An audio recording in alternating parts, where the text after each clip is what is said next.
Welcome. This is John Spear. I'm the co-founder and I guess resident guru at Greenlight.Guru. And just a little bit about Greenlight.Guru. We're a software company, and we're really changing the way companies are managing their quality system.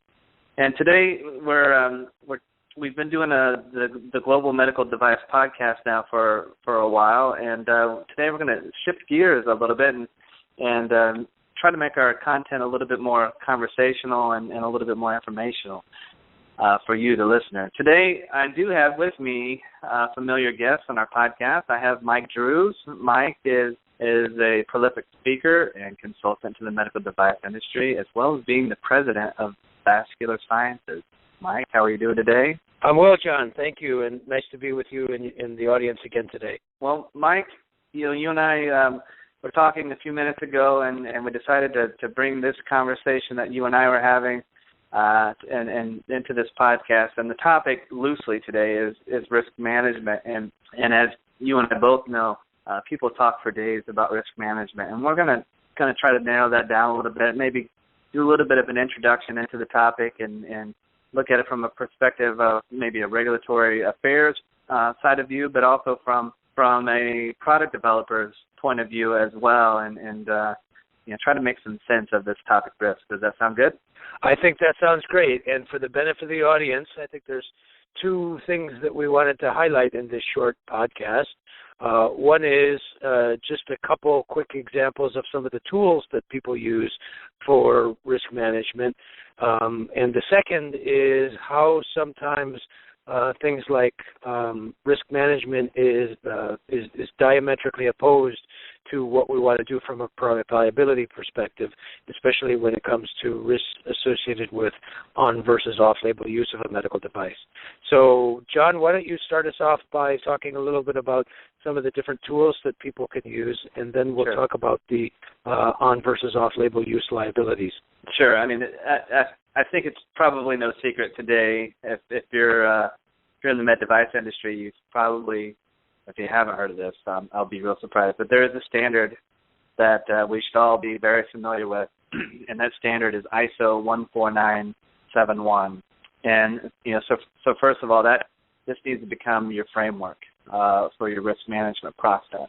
There are a couple of versions out there, of course. There's the 2007 version, which for the most part is the way the world is, the medical device world is aligned from a risk management standpoint. There is a 2012 version which is accepted in Europe, and theoretically the only differences are there's a couple of annexes in the 2012 version that historically have been informative, but from a European standpoint are now supposedly now required. But you should be familiar with both of those, especially if you have products going into both the U.S., Canada, Europe, and abroad. So, but aside from that, I mean, there are a couple other tools or documents or information that you should be aware of.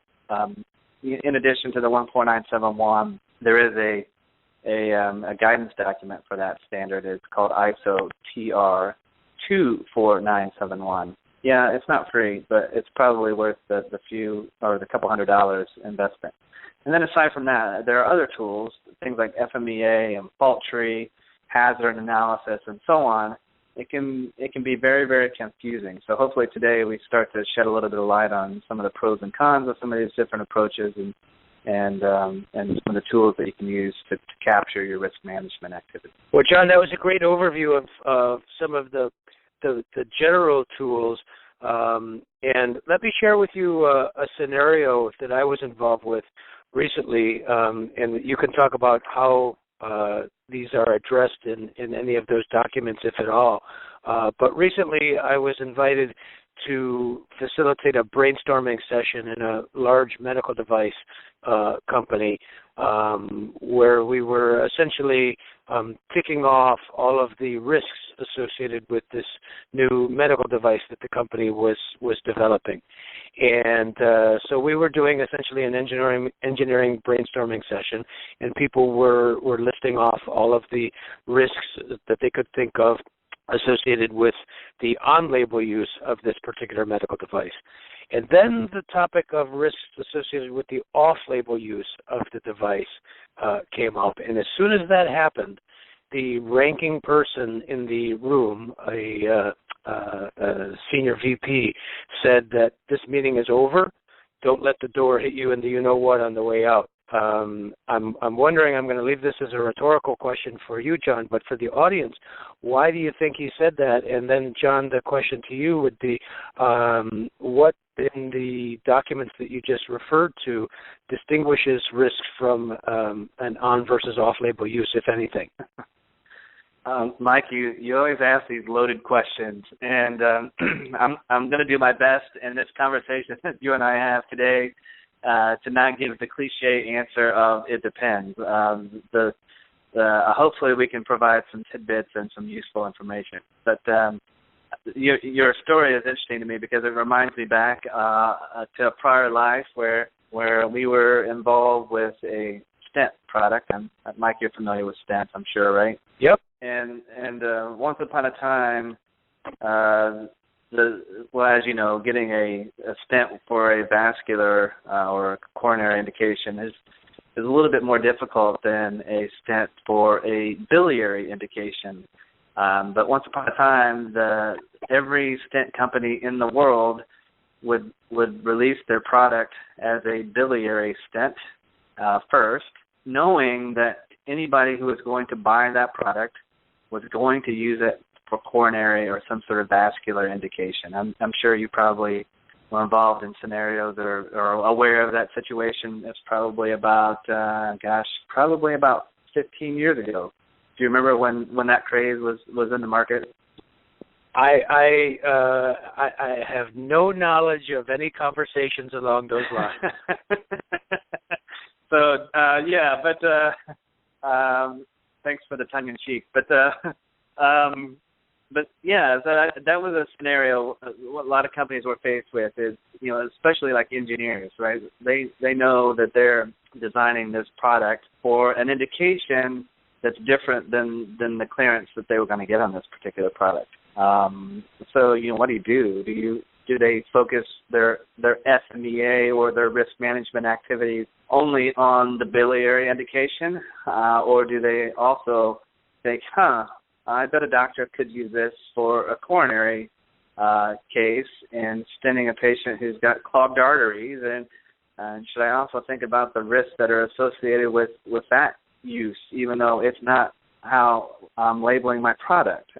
So this, having been a part of this in a time or two, from a risk management standpoint as an engineer, it's kind of this moral dilemma. What do you do? What don't you do? I mean, the powers that be want your product to be labeled as a biliary device, but everybody knows. I mean, it's the elephant in the room that you don't talk about. Everybody knows it's going to be used for coronary case. Well, John, for the benefit of the audience, for those that are not quite as have not been playing this game quite as long as you and I have, let me just briefly explain the reason why my friend, the senior VP, ended the meeting when the topic of off-label use came up is simply because, from a product liability perspective, if an opposing counsel can show, and I've been involved in a couple of expert testimony cases like this, if the opposing counsel can show that the manufacturer knew or should have known, or as my attorney friends like to say, was thinking about a risk associated with a particular product that they did not adequately mitigate, then you can actually be held to a higher level of liability than if you cannot. So this is why I often say, from a regulatory perspective, we want to document everything, but as soon as we do, from a product liability, we want to shred everything. It does sound a bit humorous to a lot of people, but that is the unfortunate reality. So my pragmatic advice, and John, I'd be curious for you to share to the audience what your advice would be. But my advice is that when I go into companies to help them with their risk management strategy, which I spend a fair amount of my time doing, at the beginning of the meeting, we will agree as a group that we will limit our discussion to the risks associated with the on-label use of the product, and we will not mention or talk about risks associated with the off-label use. Of course, we will not write that down in the meeting notes. We will not make any documentation of that whatsoever, but it's not to be sexist here, but it's sort of a gentleman's agreement at the beginning of the meeting to avoid that. Believe me, from a humanitarian perspective, I wish we did not have to do that. I wish we could be honest and open and candid and talk about this. But John, in a similar situation, how would you advise the audience to handle a situation like that? Well, I mean, it's certainly one of those delicate topics, and it's one of those things where, hopefully, I mean, I'm not naive to think that there won't be another product case where, the product that we're designing is really intended for a much more stringent regulatory classification and type of indication for use, and that somehow or another I'm going to try to find a, quote, loophole to bring a product to market with a lesser indication for use that I know physicians are going to use off-label. I mean, I suspect that that's probably happening in a number of other areas today as well. But you raise a really good point. I think regardless of what you do or do not cover during your risk management discussions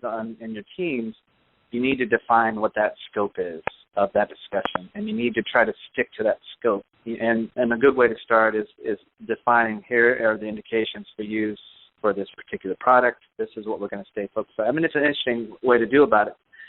And I think one thing we should probably highlight too, Mike, is there's a difference between off-label use, intentional off-label use, and unintentional off-label use.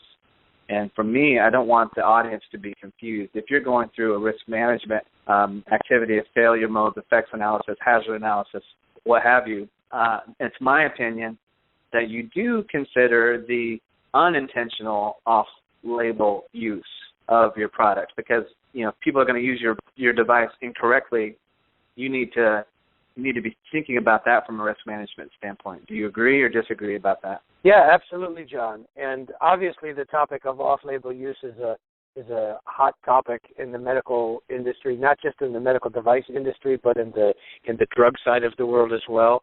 But from a strict reading of the regulation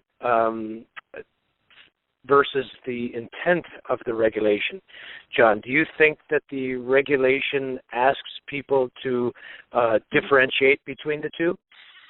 And you're jogging a memory here, and I don't have the document right in front, but my memory of like 14971, for example, I kind of use that as my risk management. It's just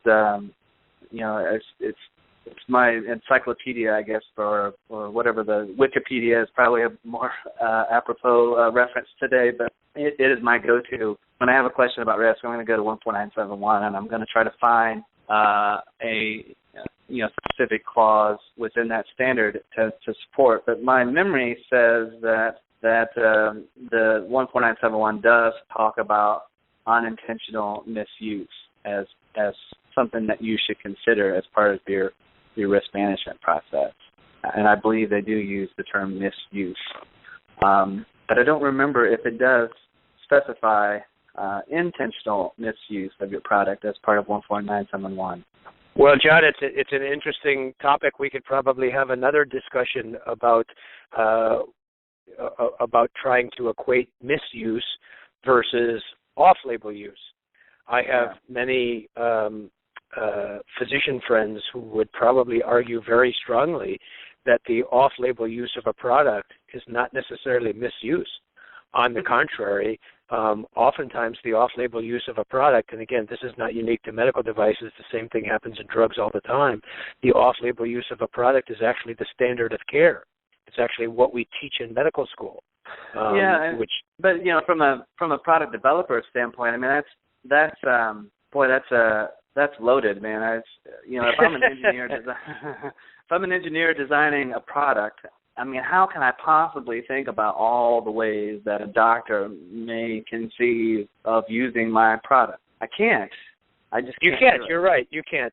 But just to kind of get this close to the end, because we're almost out of time in this particular session, I'd just like to share one other real quick story that was shared with me not long ago, and that is one of the companies that I work with.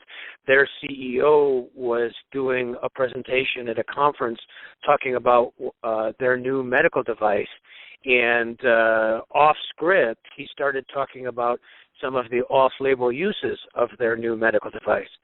Long story short, there were a couple of FDAers in the audience. Talk about getting your hand caught in the cookie jar. But the irony there is that every single person in the room, including the two FDAers, knew that that is exactly how that particular medical device was being used in the real world. And so really it gets to the age-old philosophical question, and that is, we have all of this regulation, design controls and risk management and so on, but is it realistic? And one thing that everybody in the audience should keep in mind is that the FDA does not regulate the practice of medicine. That is, the FDA cannot tell physicians what to do. The only thing they can do is tell us, meaning industry, what to do. And the simple reality is that we can put anything we want to on our label. Only use our product this way, never use our product that way. Once our product leaves our door, we have no control over how it's going to be used. And that's something that all of us should keep in mind. Absolutely. And it's just, as a product developer, I mean, my job is to make sure that my device is safe.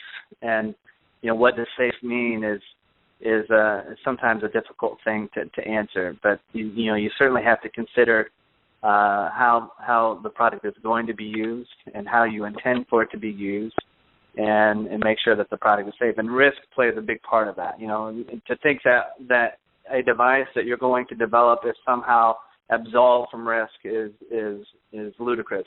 Everything we do every day carries some risk. My short example is, most of us get in a car and we drive, places every day. And we don't think about it. We just do it. We accept that risk. And then, we all know somebody who's afraid of flying. And the person who's afraid of flying somehow equates that getting on an airplane is riskier than getting in a car. And, they drove to the airport, chances are. And, we all know that if you look at the statistics involved, that flying is much safer than driving. There's a much greater likelihood that we're going to have some sort of accident in a car than we will on an airplane. So I think, when you think about risk in that context, it's very important to consider that everything that you do, including your medical device, it is going to have some risk involved. So, having a practical, pragmatic approach of identifying those hazards and the harm and assessing the severity and the likelihood and risk and so on and so forth, it can be overwhelming. But if you stay focused on the intended use of your product and keep safety in mind, then I think at the end of the day you're on the right track. Well, that's a good point, John. I'll just wrap up my section of this discussion by offering two pieces of pragmatic advice for the audience, and then, John, I'll let you have the last word. First, as I said earlier, when it comes to risk management in the design control sense of the word, my recommendation is to limit your discussions, not just what you talk about in verbally, but certainly in writing as well, to the on-label risks. To risks associated with the on-label use of your device. That's number one. The other piece of pragmatic advice that I would like to offer the audience is more from a regulatory submission perspective, because I spend a lot of my time developing regulatory strategies and presenting and defending regulatory submissions. And I've been in situations at FDA many times where we'll present a particular medical device or drug, and somebody says, well, that's all well and good, but what happens when somebody starts using your product for this, which is not part of our labeling? And I will simply reply, well, that is not currently indicated under our labeling, and therefore we We don't have any information on that. And usually that's enough to make the reviewer's question go away.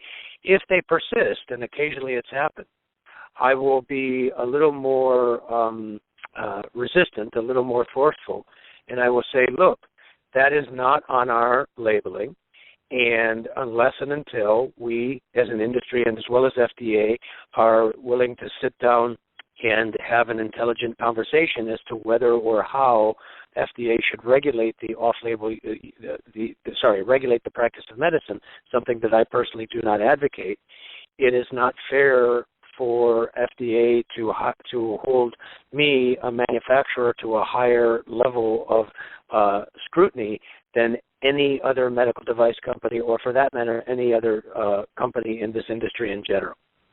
So bottom line, there is no more of a fan of communication. There's no bigger advocate of communication with FDA than I am.